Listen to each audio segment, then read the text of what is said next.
there was a man and a woman that were both dancing, two guitar players and a singer. So I'm texting my daughter. And whoever wasn't dancing would occasionally say, "Ole, ole."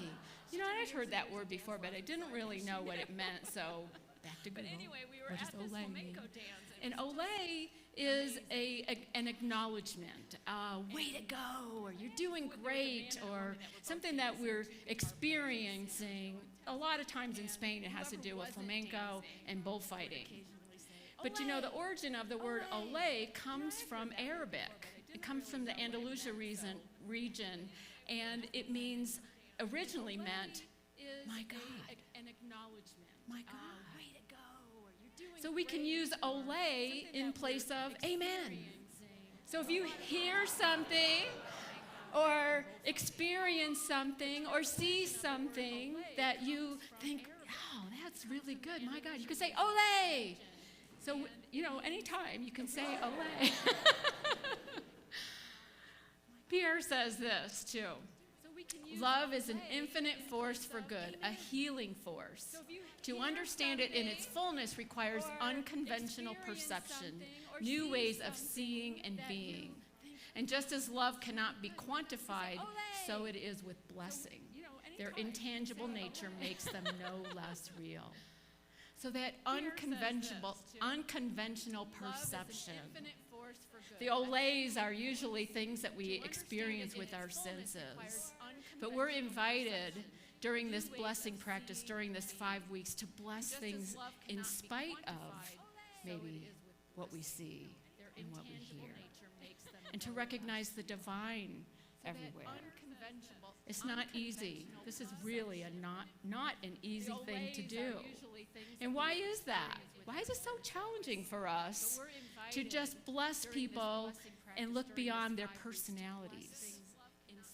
And one of the reasons is we have what's called a negativity bias. We are hardwired for a negativity bias, meaning that we are hardwired to dwell on, focus on, and stay in tune with that which is negative.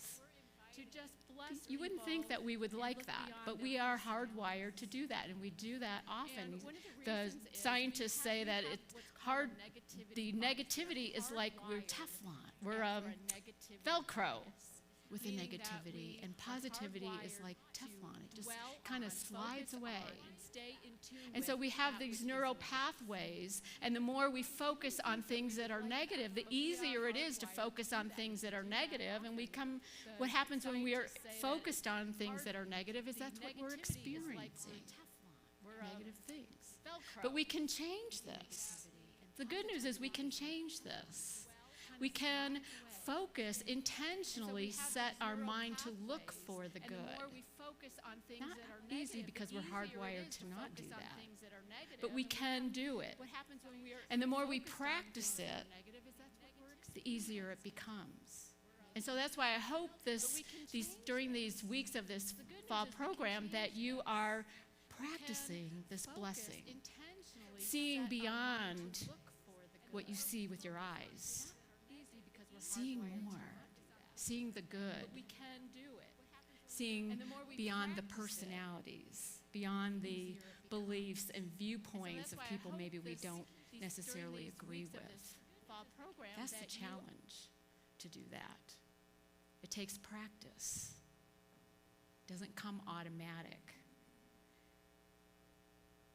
Jesus said in one of the Beatitudes is, blessed are the pure in heart, for they shall see God. Now, pure in heart means the heart metaphysically represents our subconscious mind. So subconsciously, a lot of us have this negativity subconscious. What's our immediate reaction to something when something happens? What is the first thing that we go to? It's not usually the positive. It's not usually something good. So the pure of heart, we want to have a pure heart. We want to practice getting our subconscious to a place where it's more our response is more positive.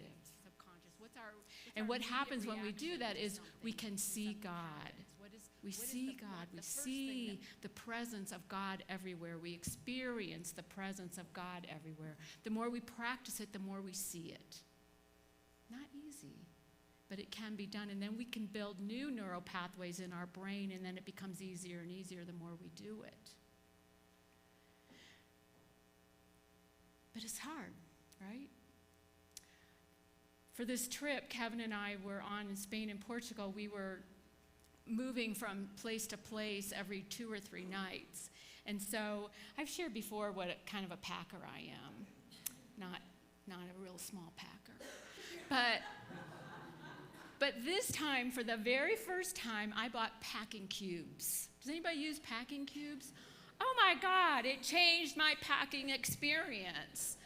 Because with packing cubes, everything has its place, and you stay organized, and you know where things are. But this time, I will never go without packing cubes again. It's great for packing, but not so great for people. And we do this, and I'm putting myself in there. It's so easy to label and categorize and put people in different categories and judge them based on what we see.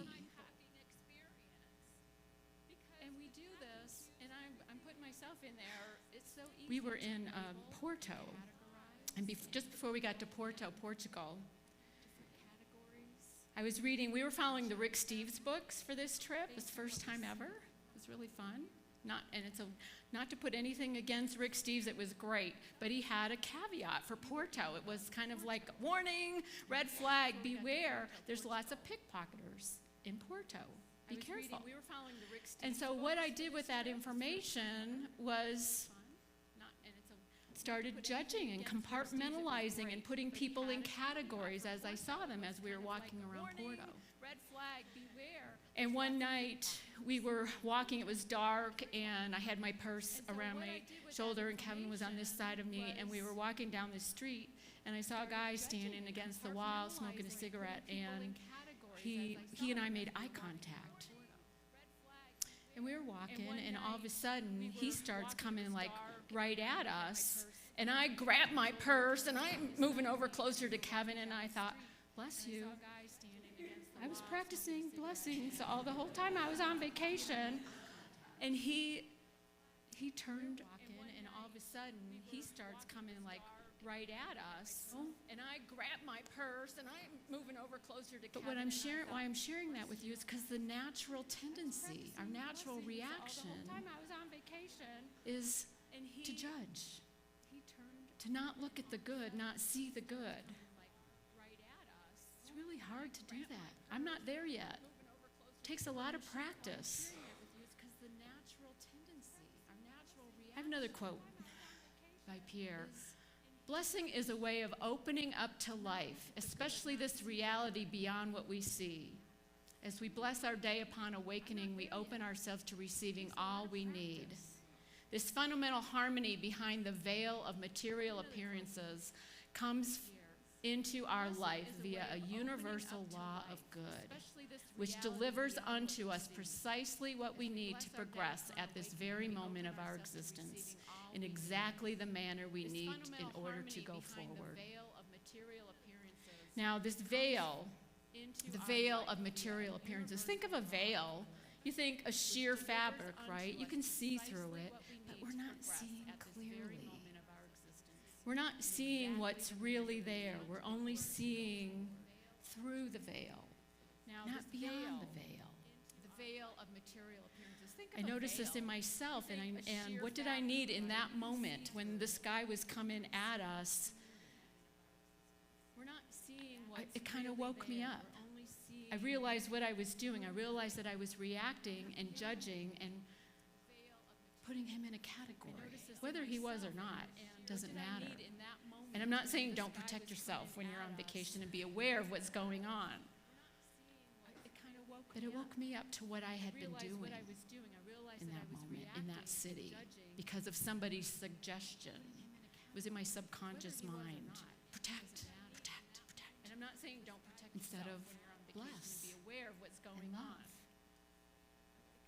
But it woke me up to what I had been doing. When we were in Cadiz, Spain, the island off the southern coast of Spain, we were on the beach. And in the 17 days, I only ran one time. We did a lot of walking. But I went for a run, and there's a big beach there. It was beautiful. And before I went for the run, I decided that I was going to, I meditated, and I decided I was going to bless everybody that I came into contact with while on my run. Well, I got outside, and there's a lot of tourists this time of year. So there was a lot of people to bless. But I thought, okay, I can do this. I can do this. And so as I'm running, silently blessing, not saying out loud.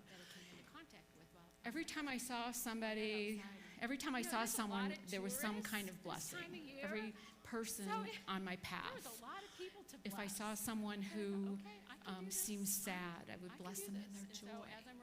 If I saw someone who was in a wheelchair or walking with a cane, I would bless them in their health and wholeness. If I saw someone who was angry and couples yelling at each other, I would bless them in their peace. If I saw someone who was smoking a cigarette, a lot of smokers in Europe, I would bless them in their freedom and their ability to feel satisfied. And on and on. So, whatever I saw with my eyes that I had a tendency to want to judge was smoking a cigarette based on what I was seeing. I would bless them, knowing that underneath all that, beyond the personality, is this divine being. And I can't say that anything miraculous happened as a result of that, but I felt at peace. I felt joy. I felt like I could run forever. It was really amazing feeling. And we don't know the ripple effect when we send our blessings out. We don't know how it affects other people. But I believe it helps for the good, quite a bit for the good. James C. Lewis is a Unity minister, and he wrote this: blessing is something we all can do.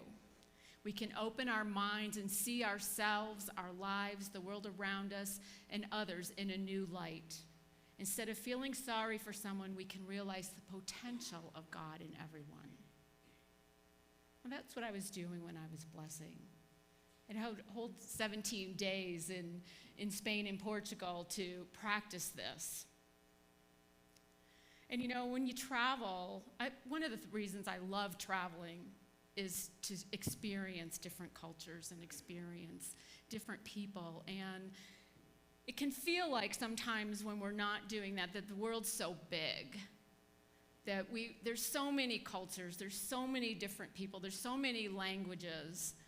But when you travel and you start noticing how you're similar, and when you're blessing them from just a beautiful, seeing the beauty there that's hidden beneath the personality, you can see how similar we are, how small the world really is. A smile is a smile in any language. Eye contact can say a lot. And when we were in Spain, we saw kids out playing at 10:30 at night. And these families just having fun, enjoying life, loving life. It was just amazing. How small we are, how similar we are to each other. And we're called to see that. We're called to bless and see how we are alike. And one of the ways we are alike is that we are all divine beings. We are all this Christ. We are all created in the same way. We are all created in this image and likeness of God. And we're called to go forth. In the book of Genesis, chapter 12, it talks about Abraham, how he was called to leave his country, leave his home, leave his father's home, and go to a new country. And it says, it says that God is talking to him, saying, "And you will be blessed, and I will bless you." Metaphysically means move beyond your comfort zone. Move beyond the limited perceptions that we all carry, and widen your consciousness. Widen your awareness. And you will be blessed because you will see things in a different way. See things from a more beautiful way. See people in a more beautiful way. This can be really hard when there's someone in our lives or in our world or in our circle who we don't have the same viewpoints, we don't have the same opinions. We see things differently. But underneath that personality, we're all the same. The more we practice this, the easier it gets. The Unity minister, Imelda Shacklin, wrote a little book called What Are You? And in the book, she talks about not who are you. Most of us think about who we are, and that is our who is our personality. Our who is our jobs and our gender and our likes and dislikes and how we like to spend our time. But the what is this divine being underneath all that. This immeasurable goodness, this innate goodness that's there in all of us, regardless of how covered up it is. And some people are more covered up than others. But she says this, in the fact that the personal can be changed lies your hope of achievement. This personality can be changed. We can evolve. We can grow. In the fact that the impersonal, this divine, is changeless lies your assurance of an attainable perfection.